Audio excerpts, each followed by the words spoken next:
What's your daddy's name? Douglas Applewhite. How many times did you see him when you were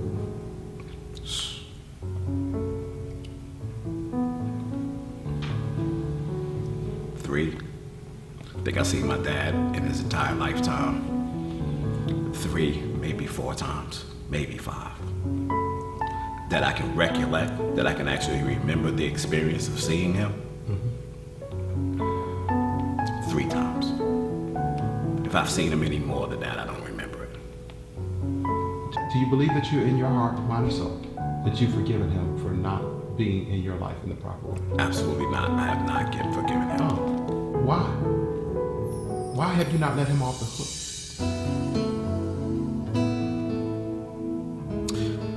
I have not let him off the hook because it's more personal and more important for me to sacrifice myself for my son than it is to heal myself.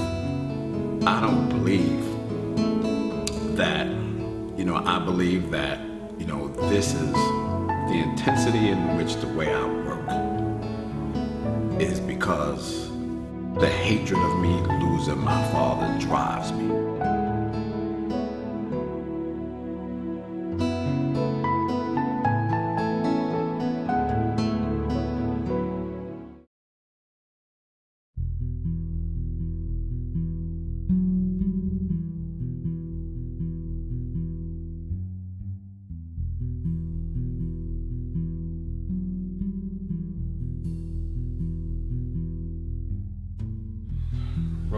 Rolling two?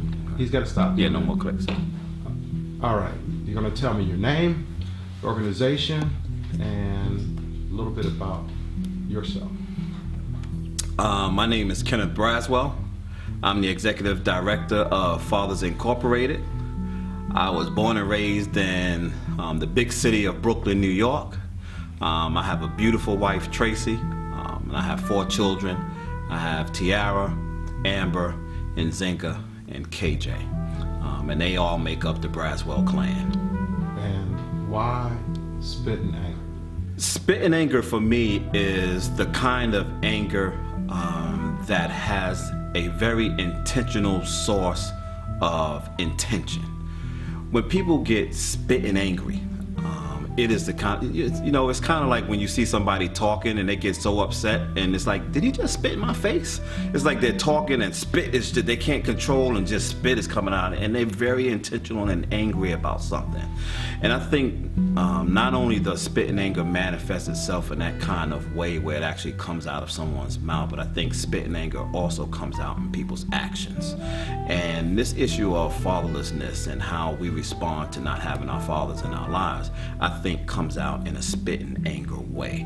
And I think that's a place that we need to explore, we need to look at, because not only have I manifested in my life, but I think many of the fathers we serve, the boys that we surround ourselves with, boys in my family, people in my community, and those who I come in contact every day deal with some level of spit and anger.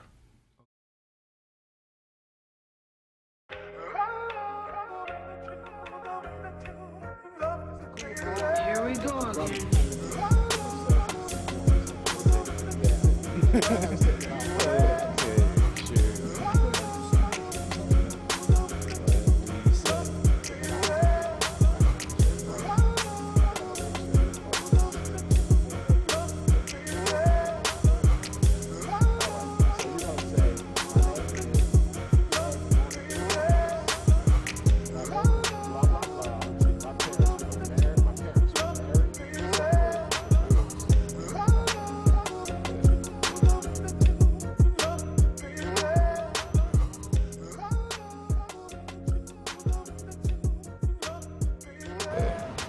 My name is Asai Brown West, and my parents were never married.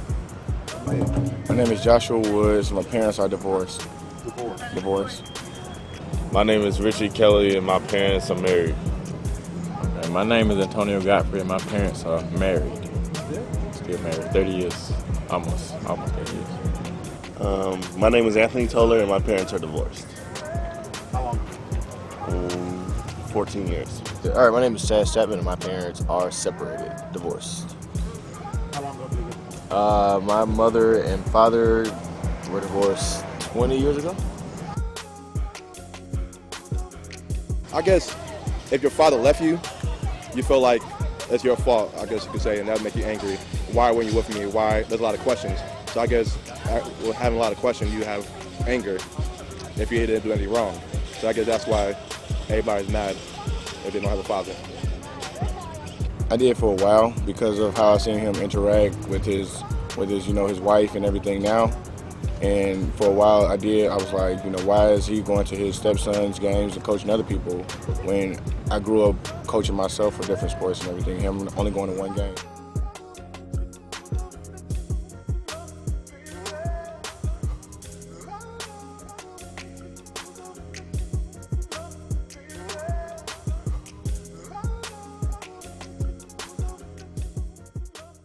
Well, I see a lot of hurt in our community. These kids is not healed. A lot of these kids need healing. There's a lot of anger going on in these kids. I'm living in a box and I don't see out of that box. I can't see past these walls. And when they don't see guys like myself or guys that done made it out of those walls, they don't get confirmation that they can make it. And I think that it's pivotal for guys like myself and others to get in there and get in those walls and help these kids understand that somebody really care about you. That's the $1 million question, actually. I think it came from not having and knowing my biological father. It built up anger. It built up a lot of things that I didn't know that existed in me. And people, used to always say, you play with a chip on your shoulder. My biological father, I don't know much about him. I just know he was a guy in the streets. He did a lot of hustling, a lot of crime. When you look back at it, the way I understood it when I was younger, it was the guy that would come over and just bring you money and then disappear for a while. And, when you see him again, when he resurfaces, is to hand you $10, $15, and then he's gone again. I feel embarrassed about it, in a sense, because, I have children myself, and I can never understand why a man wouldn't want to be in his child's life, and make sure that his blood is not going in the wrong direction. Well, I think I accomplished it within myself for filling up my own insecurities, but overall it didn't accomplish anything, and I didn't feel anything that, once I achieved what I wanted to achieve, I still wish I had a relationship with him because he was my father.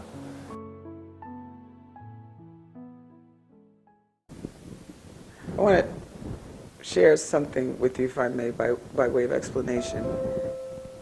I have, because of my work in the area of mental health, created a number of public service spots for young people and older people as well to share their stories, and shared this at a high school, an at-risk high school, where they were housed in the basement of the building. And that, to me, I was very sad to see that, But in any case, one young man who was 15 years old saw the spots. There was talking and crying. And then he gets up very courageously and he says that he stabbed somebody 7 times. He didn't kill him, but it's what he said after that that really pierced my spirit. He said he wasn't even the one I was mad at. I mean, so clearly he said that. And so in answer to the question about anger, almost always it's misdirected. When we can't get at the person who has wounded or scarred us, then we are going to take it out on somebody else.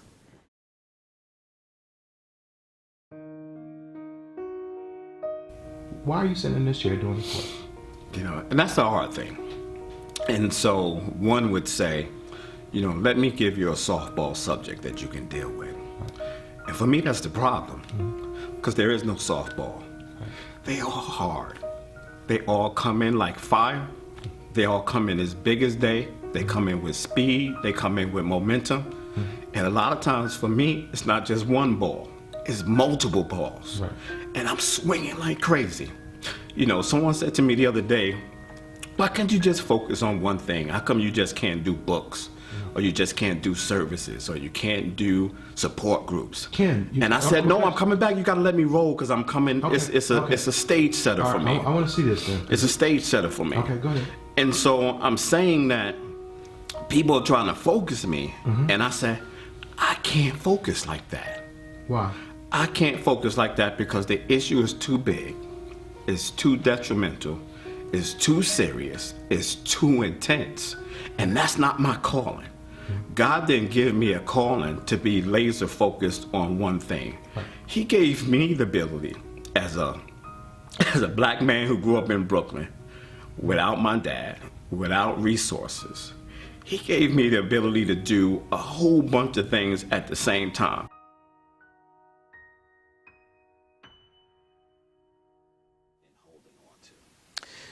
Quite often what happens to very high-functioning individuals, to you, Kenny, to a certain extent, even though you have lived a very successful life and have given to the community in so many and immeasurable, innumerable ways, is that being that highly functioning person, it's easy to hold on to certain emotions, in this case anger, and still be able to do everything and still be that Superman and still be able to help so many people.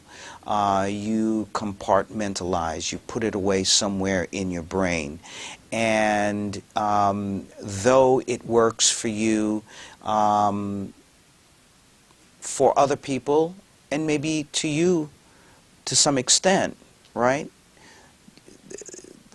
Filmmaker, heal thyself, right? If I had forgiven him,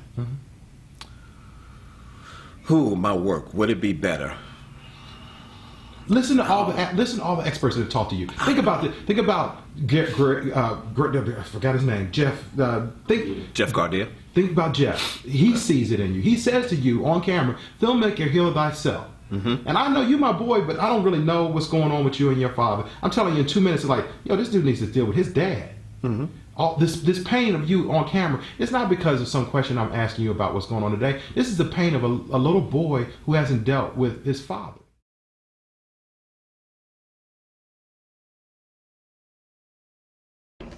And so we're at the Essex County Juvenile Detention Center in Newark, New Jersey.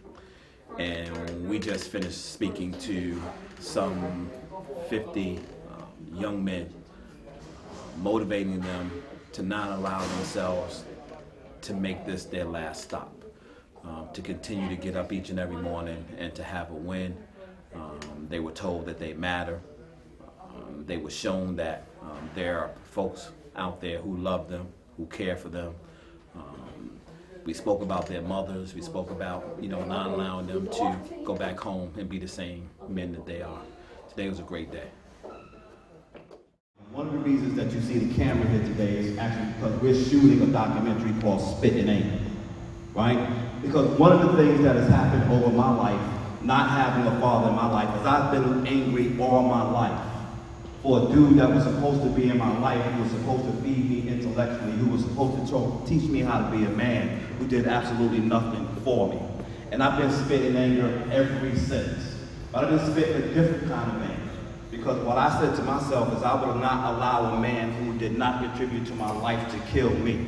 But I was going to use that to motivate myself to be who I am today.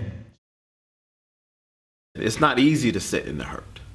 Because that's a dark, deep, lonely space to sit in hurt. But if I'm going to get to forgiveness, if I'm going to get to love, I don't know the amount of time I have to sit in the hurt. And so that's the question. How long do you sit in hurt? How long do you be miserable? How long do you not know? How long do you not forgive? How long do you give in? How long do you give up? I don't know the answer to that.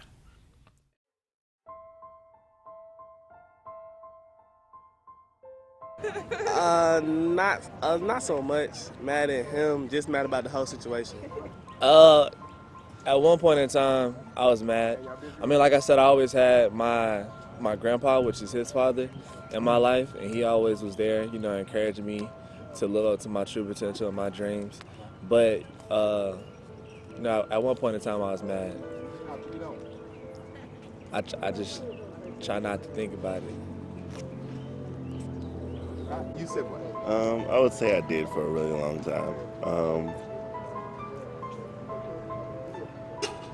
And then I had someone else, actually my sister's husband, step in and kind of take the role. And from that point on, I had to realize that he didn't know I was angry. He wasn't involved. So there's no point in staying angry.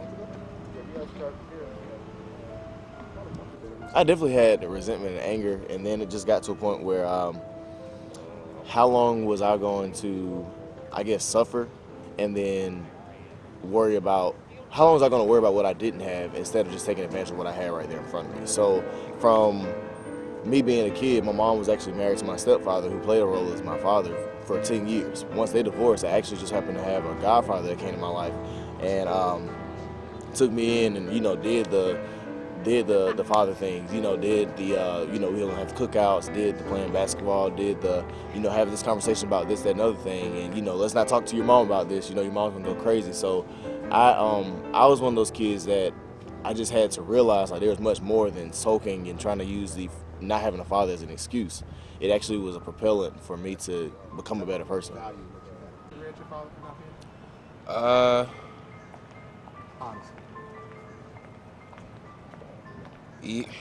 I guess, not necessarily, no. Because as I grew older, when I was younger, I was just upset that he wasn't there. I didn't know why he wasn't there. I didn't know the specifics. He just wasn't there. And I had to deal with that. Fair enough. As I got older, it was, okay, well, here's why he wasn't there. This is what he did. And then it became justifiable. But I mean, my dad was my dad. I still shared many years with him before he had to go, and that was still dad. You know, he still looked out after me. It's not like we never spoke. You know, we still talked in some sort of manner, but yeah, I was never really mad, so to speak.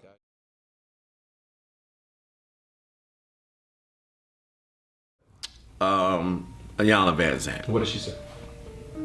You have to sit in the hurt. You what? She says sometimes you have to sit in the hurt in order to get to the love. You just can't dismiss that you're not hurt. The anger that a young man feels at the absence of his father is real. It's not a perception at all. And it's really, in the spiritual paradigm of healing, we come from love, and when we don't get the love we think we deserve, we become angry. And angry because the ego drives us, but right beneath the anger is the hurt. But the hurt is what makes us vulnerable, so rather than go there and feel that, we stay stuck in the anger. But if we could just go through the hurt, we'd fall back into love. So very often the young men, the fatherless sons, won't give themselves permission to acknowledge, to feel, to experience, to sit in the hurt. When the truth is they need to do that.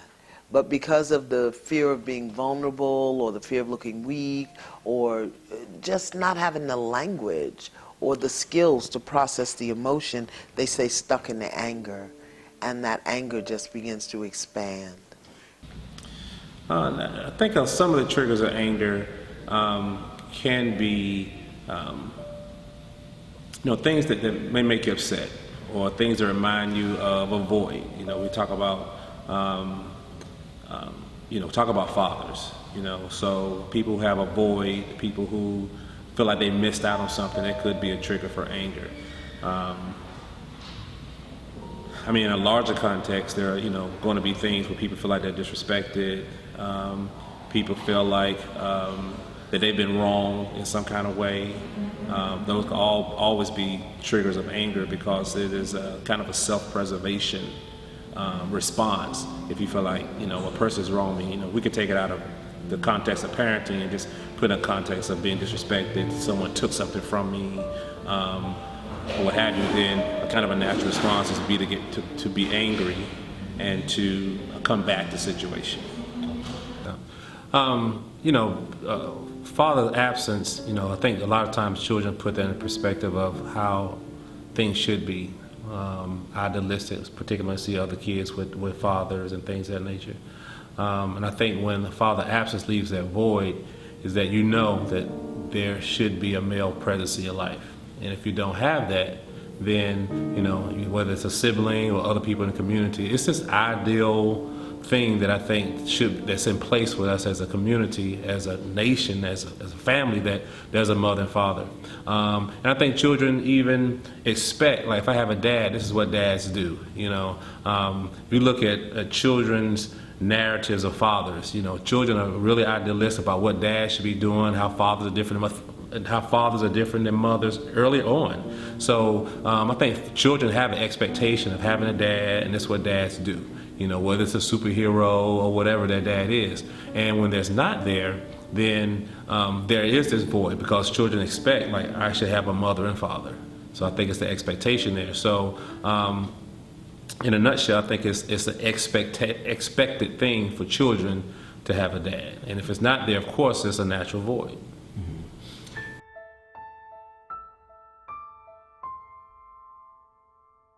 But the answer on both ends would be yes. As an adult, it would be yeah. As an adult, it would be yes because of what I know. He's a good guy. Yeah. He's a Christ-centered guy. Mm-hmm. He's a family-oriented guy. Mm-hmm. Why wasn't he in your life? I don't know. You know? No, I don't know. As a child, I would say yes because a child's gonna say yes. I don't care how my father shows up. I'm gonna say yes. Listen. Right? As a child, I want him in. I don't care that I haven't seen him for a year, 2 years, 5 years, 10 years. As a little boy, I want to see him. As an adult, I have to reconcile why I want to see him. I think in my heart, it is still the first time I saw my father the second time, the first time I saw him the second time. When I was approaching the door, I stopped at the door and I asked myself, what are you expecting to see? What do you want to see? What do you want to happen? How old? 23 years old. The second time you saw your father? Second time. 23 years old, married. You talking like a man? 23 years old, married with my wife behind me, and my 2-year-old daughter. And before we walked in the door, going through my head was, how does he look? How nice is his house? But the interesting thing that I battled with before I walked through the door was, am I gonna call this guy Douglas or am I gonna call him Dad? And his wife opened the door and I walked in. And he was sitting down. She was at the door. He was still sitting down watching TV. And immediately in my head, I said to myself, wow, this dude didn't even get up to answer the door, knowing that we were coming. He was still sitting on the couch. I don't even know what he was watching. All I know is when I walked in the door, he was sitting on the couch. But I still was trying to reconcile in my head once he was facing me, whether or not I was gonna say, hi, Dad, or hi, Douglas. And he got up and he walked towards us, and I just hugged him. I didn't call him anything. I just hugged him because everything inside of me, the grown man, the married man, the little boy, the husband, the military dude, all those things didn't care about anything except for I wanted to embrace my dad. Many of our young men, adult men as well as fatherless sons, have arrested emotional development.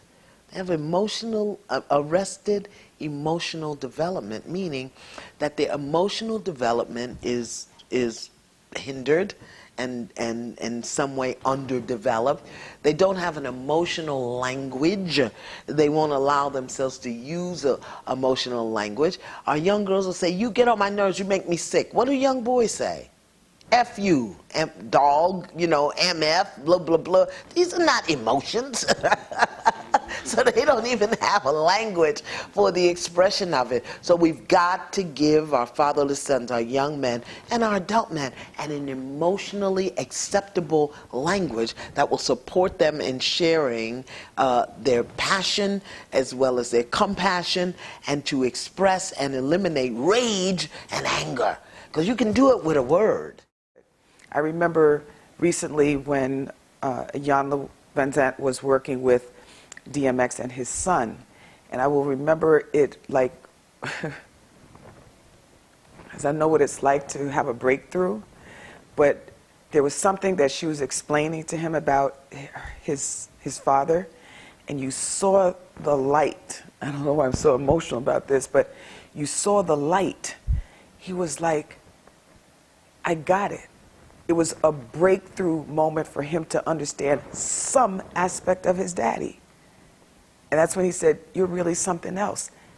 That's the beauty and the gift of talking to someone, because you need context. You need to explain people's behavior to others so that they will have some understanding. It doesn't have anything at all to do with you. It's all of that childhood stuff that we all carry because we we take everything to the Lord in prayer. And I believe that God puts the right people in our lives to give us clarity about what it is that's ailing us.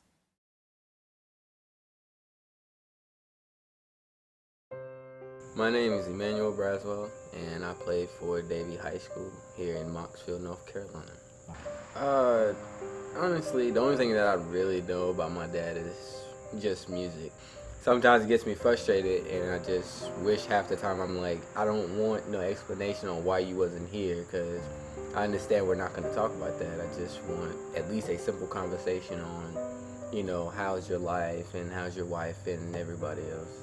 I just wish sometimes that he was here, and sometimes that's kind of a struggle for me. And, I have a girlfriend, and sometimes we can just be in the middle of a conversation, and, I tell her, like, well, this is what me and my dad is going through, and then sometimes I feel my whole body gets really hot, and like, the way I start talking to her, and, like, my anger just, like, takes over everything, and then, we start arguing, and I just get mad over silly stuff, like, if she didn't, give me a proper hug, I'd get mad at her, and she'd always ask me, like, she'd say, "Why are you so angry?" And I just say, because when you have been in my position and you think about, you just want your dad here, and he's not doing that, it hurts, and it makes you really, really angry inside. And it's kind of weird that I do that, but when I look at the whole defense, I look at, when I have the football in my hand, I picture my mom being right there. And then I just picture him, all of the whole defense is out there, and it's just him.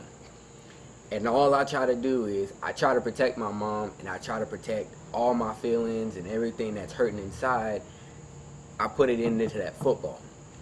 And when I'm running and I see him, I try to either run him over or I try to move away from him.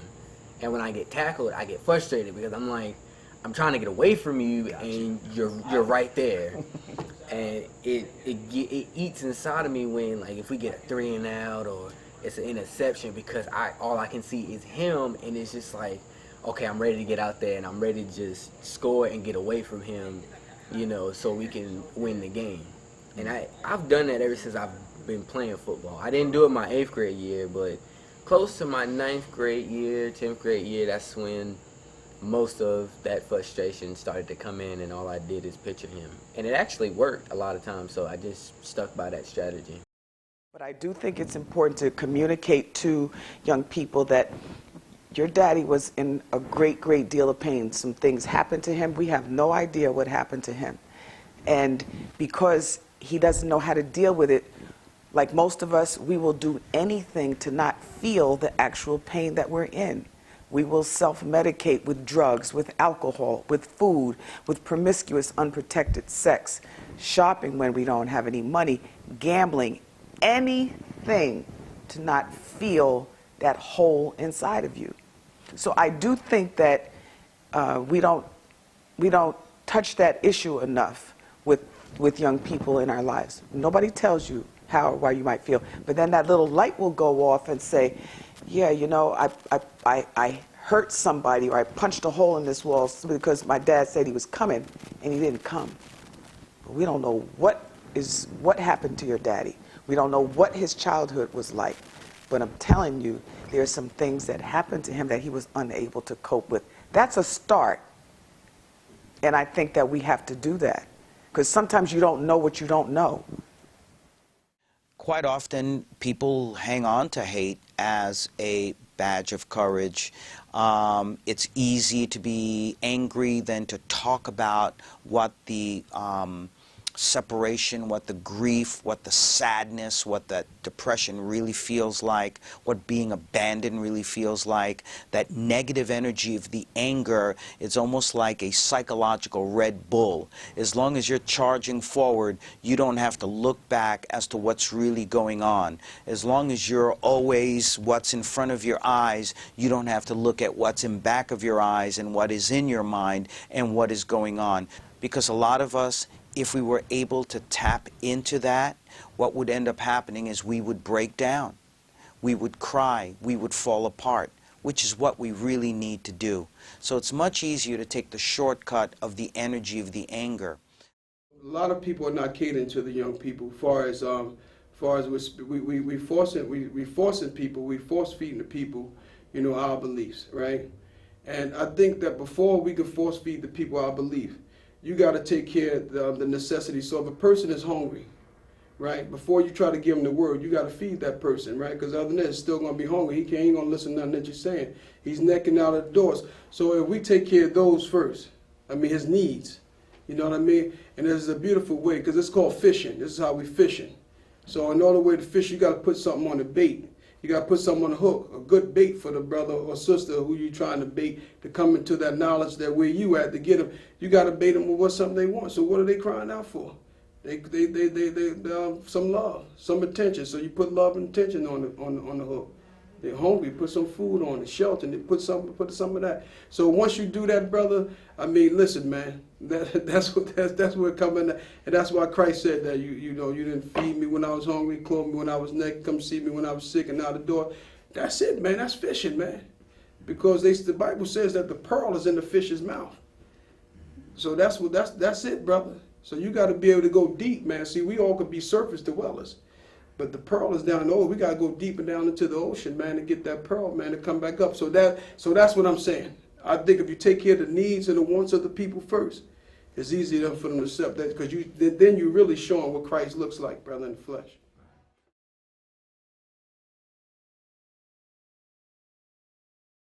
And it's crazy because I'm sitting here in this chair, and along this process, right, people have said, you got to be in the film. You got to tell your story. And I'm like, nah, this ain't about me. This ain't about me. This is about other boys. This is about other hurts.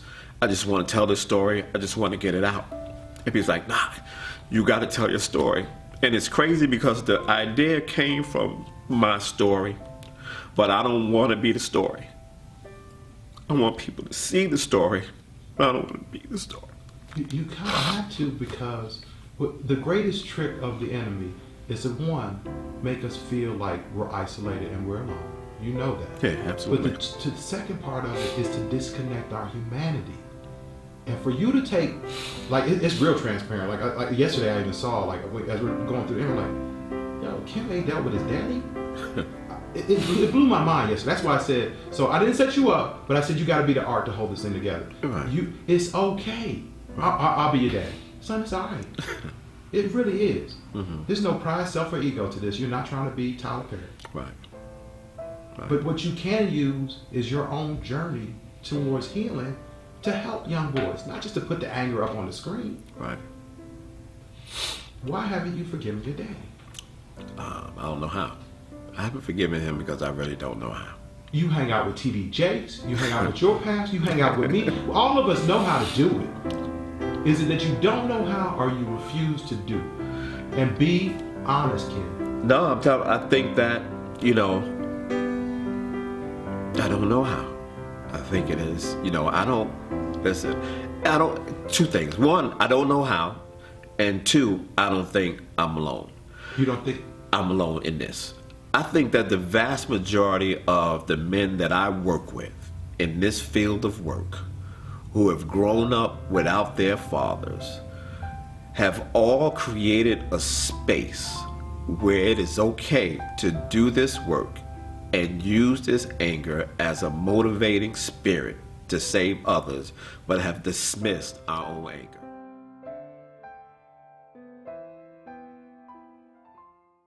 Whenever I meet a young person, period, especially boys, however I do it, I find out whether or not there's a daddy in their lives, you know, because that will speak volumes to me. And I will then, see, I think that what we don't do enough is frame the issue for the young person when their daddy's not in their life.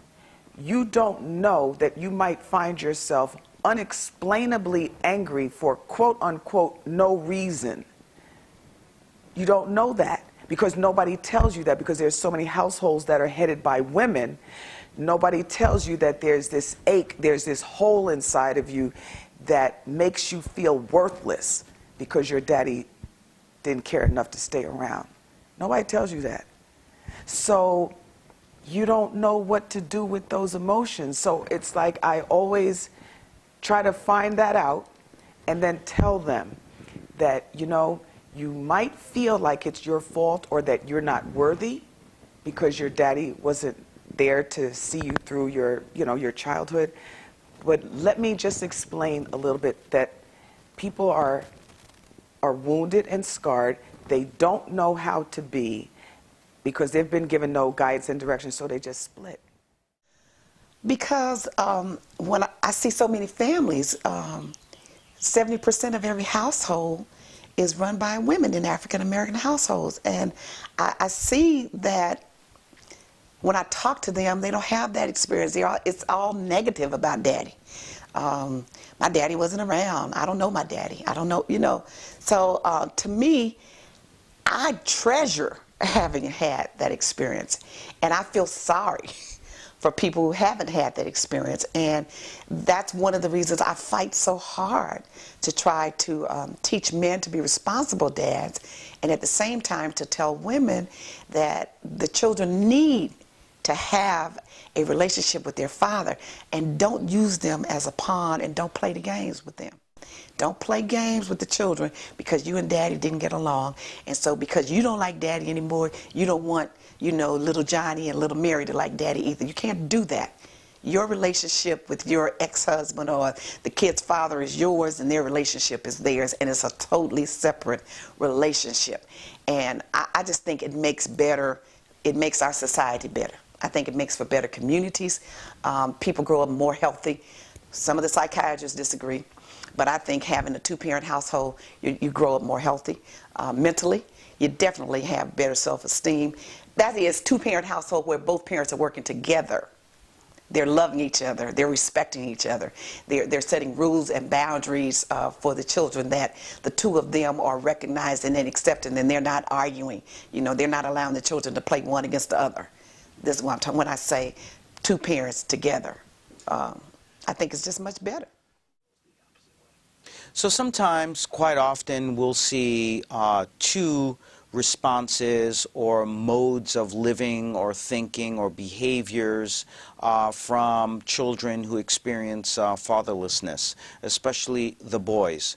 On the one hand, you may have that boy who is extremely angry, the acting out, who feels completely unfulfilled, who needs the role model of the dad, as all boys do, and therefore may have a pattern of life where they fail because of that anger. That anger is going in all of the negative places, more of that acting out, sexually, drugs, failing in school, and so on. All of that is an anger they have towards their father.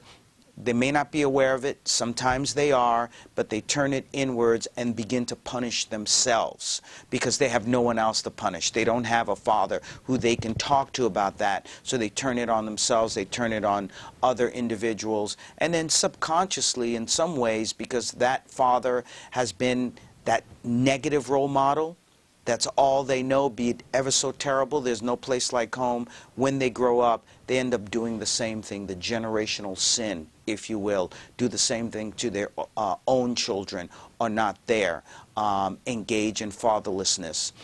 That's one aspect. The other aspect is that person who says, you know what, I'm going to flip the script and trick the devil. I know what this is about. I know this anger. Perhaps that person is much more sophisticated emotionally, and they say, I'm going to be everything that my father was not. I'm going to be there for my children. I will make sure that I'm in a successful marriage. I will work it out. I will be the best that I can possibly be because my father wasn't there. I have to do it myself, and when I have children, I'm going to channel this thing and I'm going to make it and so that I can be a super father. And then I would submit to the court that even that person is damaged because their overwhelming push of being this father and taking care of everyone else, still there's that void. There's something missing.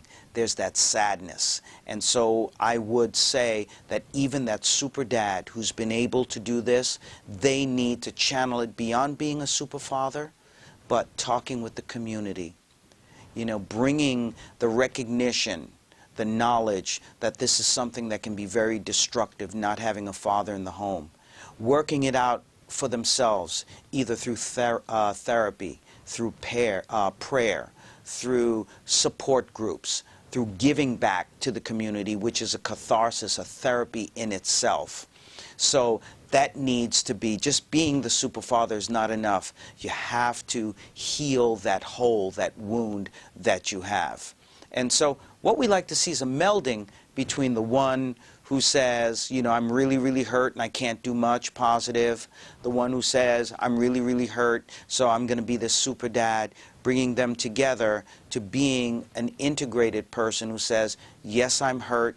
Yes, you know, there are many things that we're missing, but I'm also going to be a better person. But being that better person for myself and for my children also is about reconciling with my father. If my father's not there, if he doesn't want to reconcile, then eventually one day I will forgive him.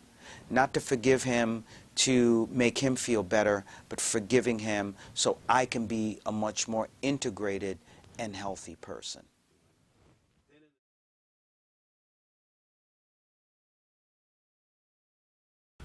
I have not let him off the hook because it's more personal and more important for me to sacrifice myself for my son than it is to heal myself. What does that mean? I don't understand. I don't believe that, I believe that, this is the intensity in which the way I work is because the hatred of me losing my father drives me. And it so drives scripturally me do you understand what you just said to me? Mm. And how wrong it is? Think what you just said. I'm going to use guilt, shame, remorse, negative hatred, things that are all not are of good to drive me to be a better. Do you understand? That's like connected for me. If I'm not making sense to you, mm-hmm. I'm telling you, you're less than a great father. You're a great father, but you're less than the greatness that you can have if you let go of this anger, bitterness, and resentment for your own father. And here's the scary part. You're too scared of what you can become without latching onto the fallen brokenness that you hold on to. You're too scared of who this guy can be because you define yourself by what this is. And this is all not of good.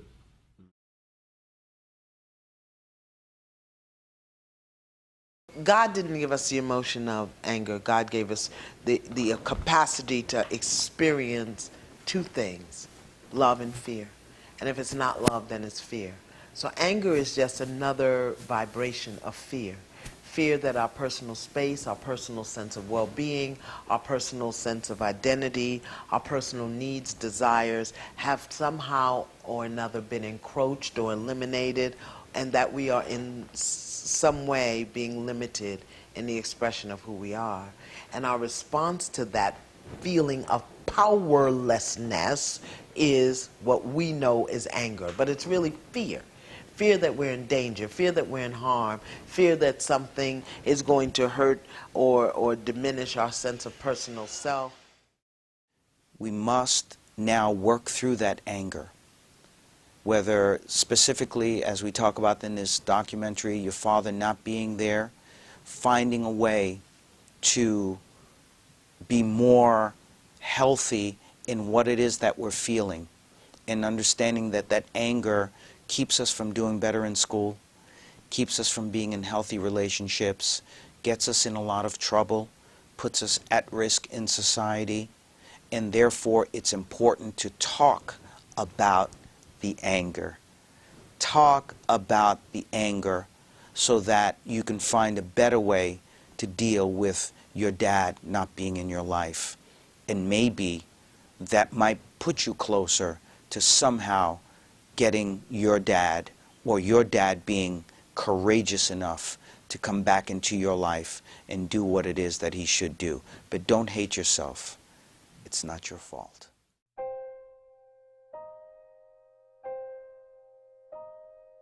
Because I know what, because I understand what, because I'm not scared. I'm not scared because well, it really don't mean anything until I do it. So, and I ain't gonna do it right now sitting here in this chair. So, I mean, if that's forgive, if you're telling me go to the grave and do it there, then I'm not going.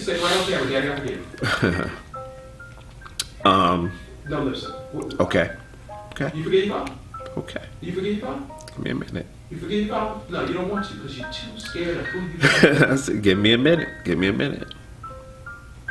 Give me a minute. Because I want to say it in the way it needs to be said. It don't have to be no right to it. I know it doesn't, but just give me my space. You talk about space. Give me my space.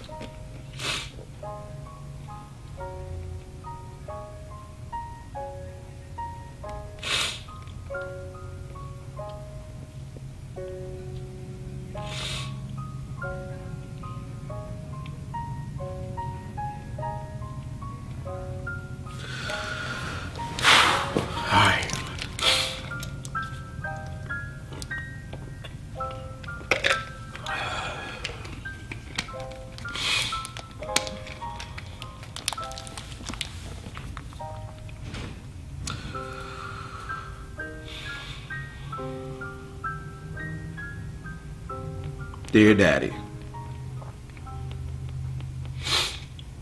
it's been a long time since I've been completely happy. And not all the time have I known why I have not been happy. I know why I feel I'm not happy. And I think maybe I might even know why I'm not happy, which is why I'm writing this letter. Took me 51 years.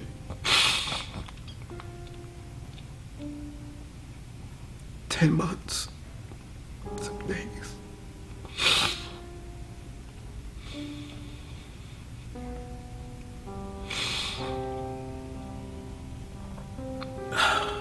To realize that the person that was responsible, or at least half responsible, of getting me to this point would motivate me to be who I am today, because he wasn't with me, not because he was.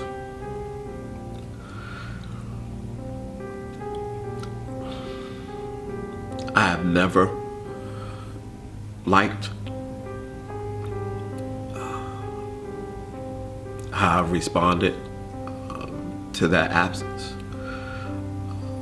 I don't know what your situation was. I don't know why. I don't know why my mother has never told me what the situation was.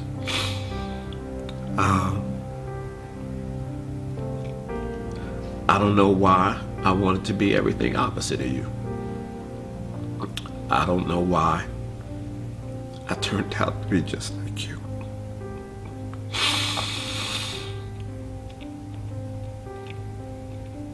But I have to let that go. Because I think I've hurt too many people in the past because of it.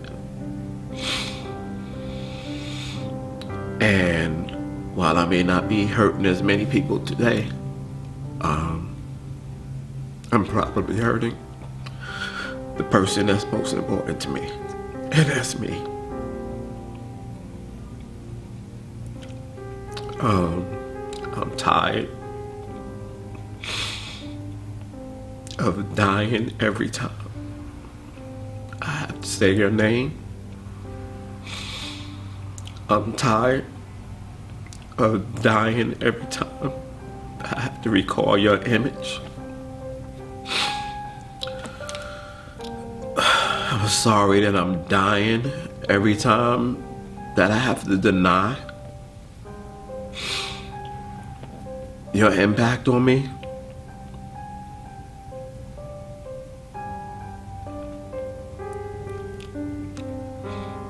And I'm tired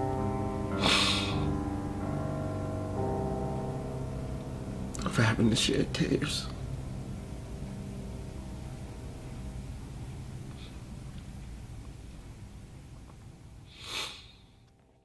It's anger is depression turned inward. I think that's how it goes.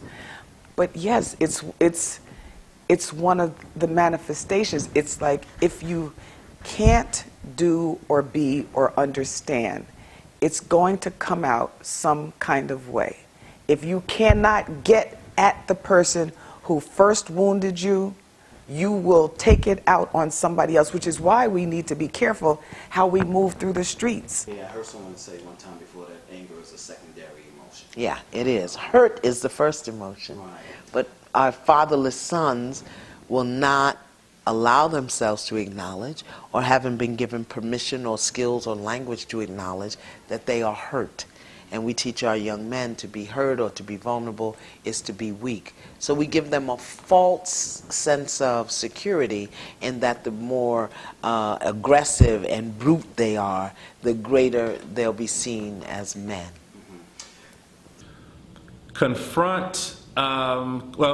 Confrontation can have various meanings. And so I think it's super therapeutic coming from the discipline of social work. I think it's super therapeutic to confront your father or the absent father, maybe not even face to face, write him a letter.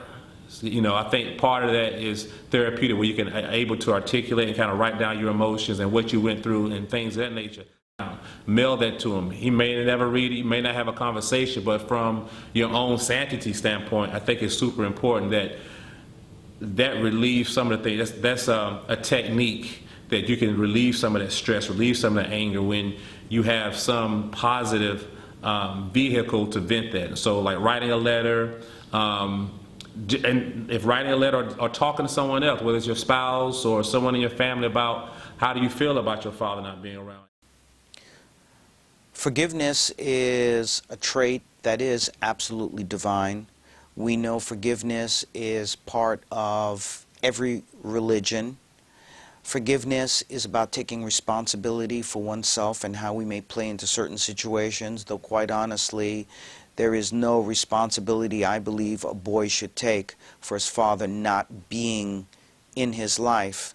This is more on father, on dad, to take responsibility and not blame it on mom, issues with mom, not blame it on unemployment, not blame it on whatever situation that may be going on. Dad taking full responsibility for what's going on. And if dad can take responsibility, then forgiveness is something that certainly can be much easier to get, from your son, much easier for the son to be able to do for dad. But be aware, and let me be very specific here. A boy or even a man forgiving his father, ultimately, yes, it does help father, the dad. Yes, it does open the doors to having a more fulfilling life with his father. But more than anything else, that forgiveness will set that boy or that young man free to realize their potential, to love themselves, to lead a fulfilling life, and to be free of a generational curse that could have even been revisited upon his own son at some particular time. So forgiveness is certainly divine.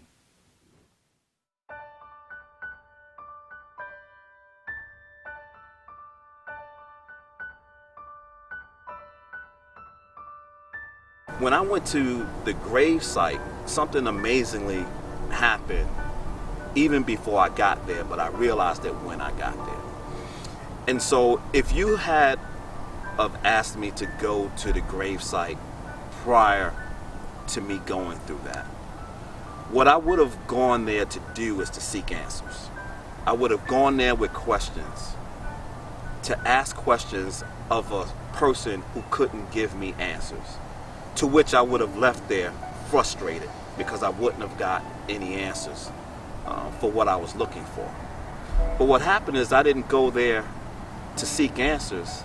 I went there to just talk and conversate and tell this man something about how I felt that wasn't in a way of chastising him for who he was or what he did. I really just wanted him to know and see my new heart. And what I went there to do and talk to him about was express to him my new heart and really forgive him and say that it was okay. And I walked away from there thinking this differently. You know, the message right now for those who are experiencing some level of father absence is you really can't fully understand it until you see yourself in it. You have to be able to understand that from which you come is to which you go. And if you don't have a full understanding of someone else through yourself, and if you can't allow yourself to be open enough to forgive someone else for something that they probably had no intention on doing, that it makes it very difficult for you to release yourself to be all you can be. That's one of the biggest things that I've realized. You know, when you said to me that the world would open up for me when I opened up to him, there was no way I could understand that and believe that until I actually did it. And since then, the world has opened up for me because I see the blue sky is bluer, the green leaves are greener, the laughter have joy. You know, there's a difference when laughter is laughter, but there's a difference when laughter has joy. And joy gives you the ability to fully embrace and appreciate the goodness in your life. I cry differently. For my father now, when I talk about him, it's a joyful cry, where before it was a painful cry. And so the difference between the painful cry and the joyful cry is when I was crying for him in pain, I was crying because I wanted to release my tears because I wanted him to suffer from my tears. Now when I cry for him in joy, I cry in honor of him. So now when I cry, I want him to embrace my tears as an expression of how much I love who he is and how much he contributed to who I am, regardless of how that happened. The joy now in everything that I do is in honor of what he was to me.